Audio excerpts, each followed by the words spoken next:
2h19 e vamos falar agora de infraestrutura aqui no Brasil. Nós estamos na linha com o Venilton Tadini, que é presidente da ABDIB, Associação Brasileira da Indústria de Base e Infraestrutura. Doutor Venilton, boa tarde. Boa tarde, Denise, aos ouvintes da Jovem Pan.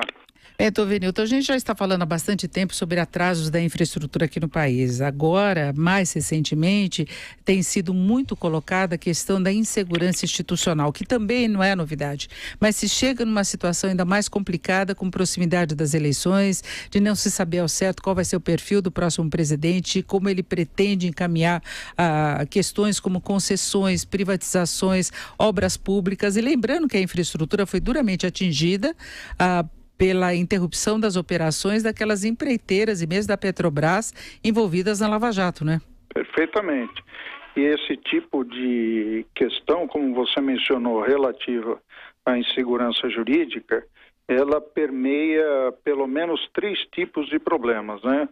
A própria fragilidade do executivo, que impede a tramitação de medidas importantes no âmbito do legislativo, dado que é o ambiente hoje de negociação constante, de espaços de articulações, e temos vários instrumentos legais que poderiam estar definindo regras mais claras sobre a questão ambiental, sobre desapropriações, como também outros aspectos relativos ao problema que tivemos da greve dos caminhoneiros, e acabamos soltando questões absolutamente discricionárias, como a questão de tabelamento de frete no que diz respeito a um segmento de autorização, certo? Onde que é totalmente descabido a medida.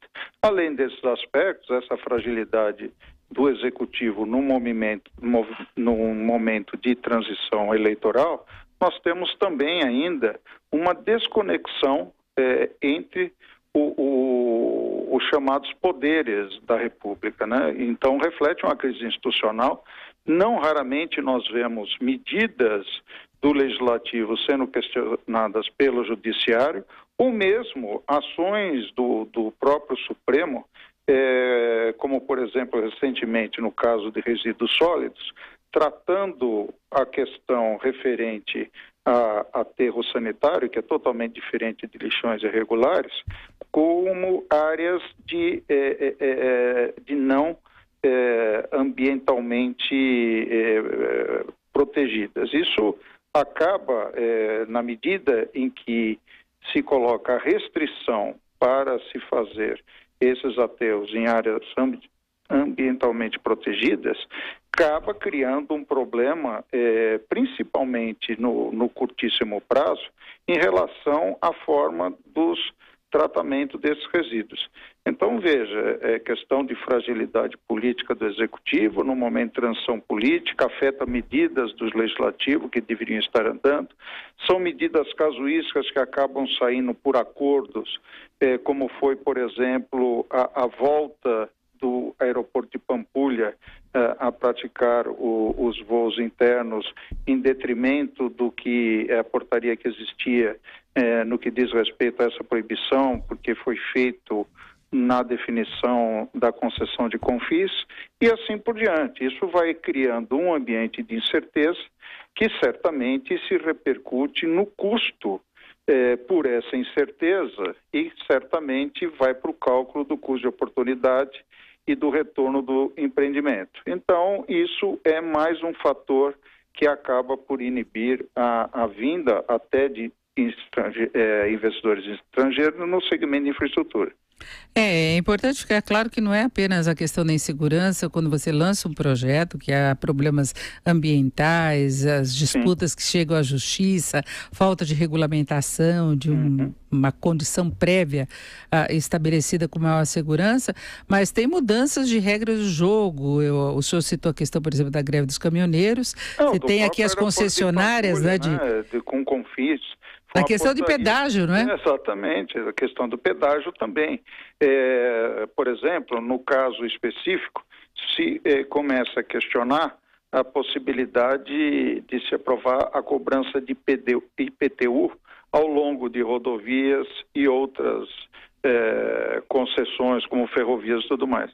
Então, se a moda pega, você já pensou, por conta de onde passa a cada um dos municípios você ter um questionamento jurídico do município em relação à cobrança de IPTU. Ou, como diz você, um outro projeto que tem sido discutido, que é de arrepiar, são dos moradores próximos às áreas de pedágio que poderiam receber isenção de cobrança de pedágio.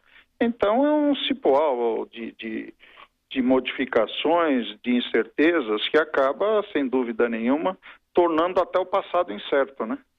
E as pessoas às vezes imaginam assim que infraestrutura é uma coisa muito distante, mas faz parte do nosso dia a dia. Se ela é precária, isso entra no custo das empresas, no preço do que nós pagamos, é precariedade de estradas, da área de energia, de ferrovias, de portos, de aeroportos, né?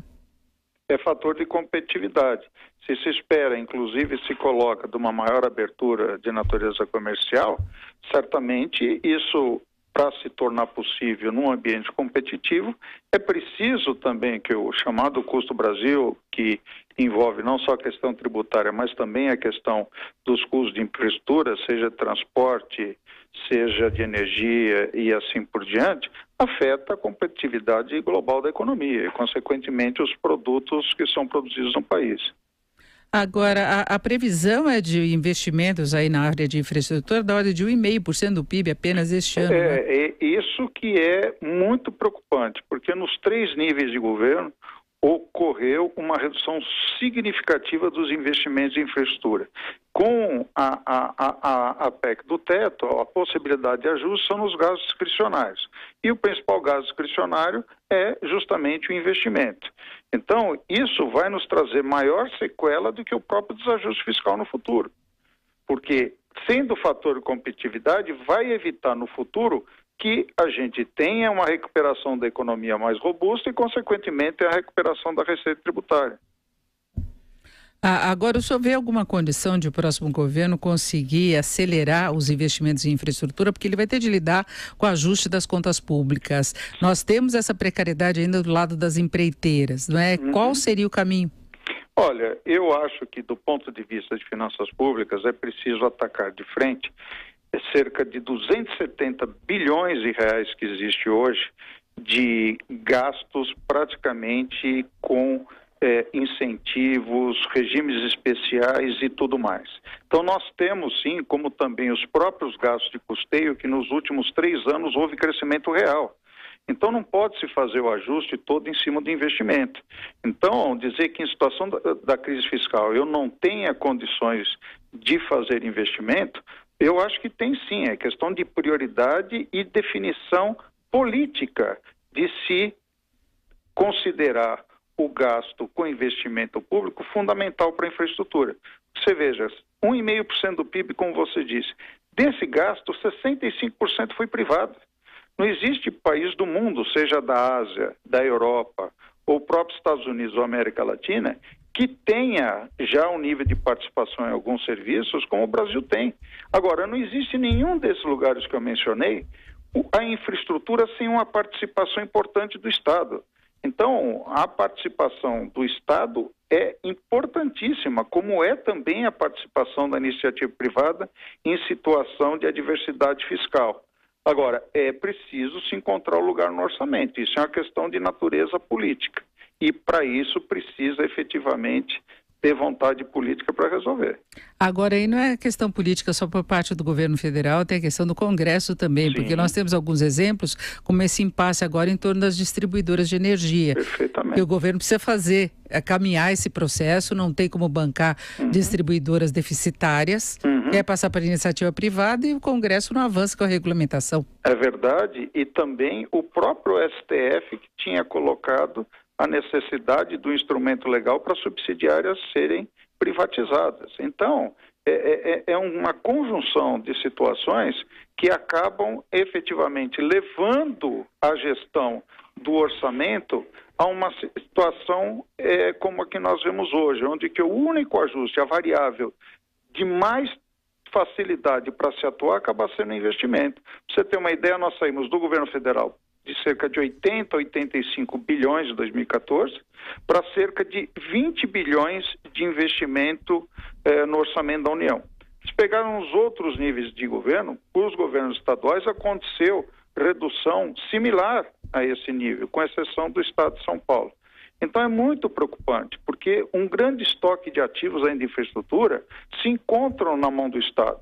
E eu não tenho como deixar de fazer a recuperação da malha rodoviária, de recuperar algumas estruturas portuárias e outros aproveitamentos importantes para a logística e infraestrutura, se eu não tiver uma participação do ente público, seja do Estado investindo diretamente ou através das suas agências de fomento.